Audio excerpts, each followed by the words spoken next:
Hi there, it's Ray. I'm back. I hope you're enjoying some of my little stories about my time in Vietnam.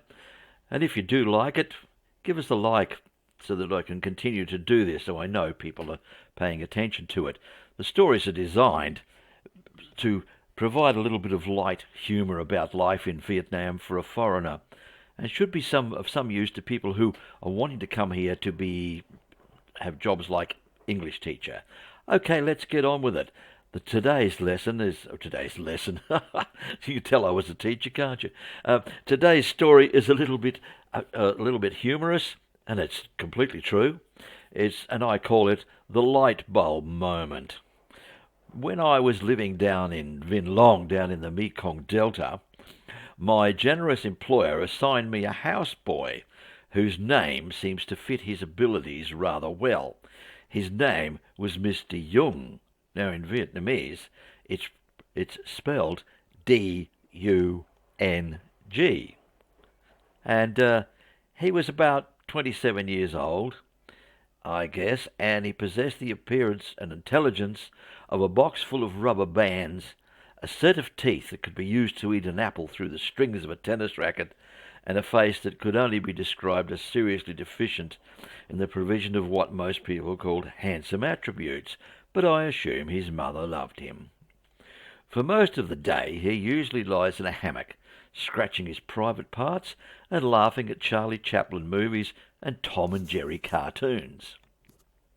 Mr. Young had the opportunity the other day to display his superior intelligence and rid at least one Westerner of the belief that too many Viet men are dependent on their women when common sense is required.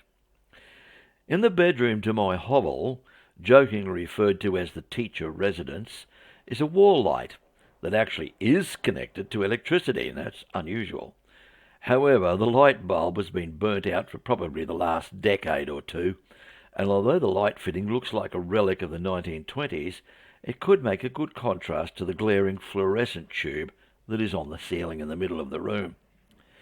Therefore, I removed the light bulb from the light fitting in my living room and handed it to Mr. Young, with the instruction that he should acquire a similar one, so that I might install it in the 1920s light fitting and therefore enjoy the softer light at times.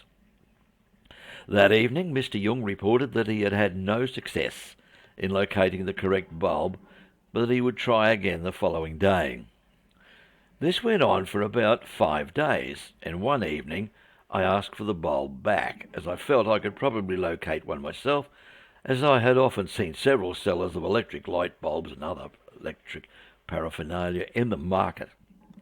He assured me he would locate one the next day, and to my surprise, the next evening he presented me with 2 light bulbs, the old one and the new one. I hastened to install the new bulb and discovered it did not work. I took it out and discovered it was blown. I lamented to Mr. Young my plight, and he seemed unsurprised, and casually explained to me that to buy one that actually worked would have been very easy, but that he had experienced considerable trouble in locating one that didn't. When I inquired as to why he spent so much effort on acquiring a light bulb that did not work, he reminded me I had asked him to supply one just like the one I had given him. Luckily, Mr. Young is one of a kind, and we all hope he will never breed. So that's it for today.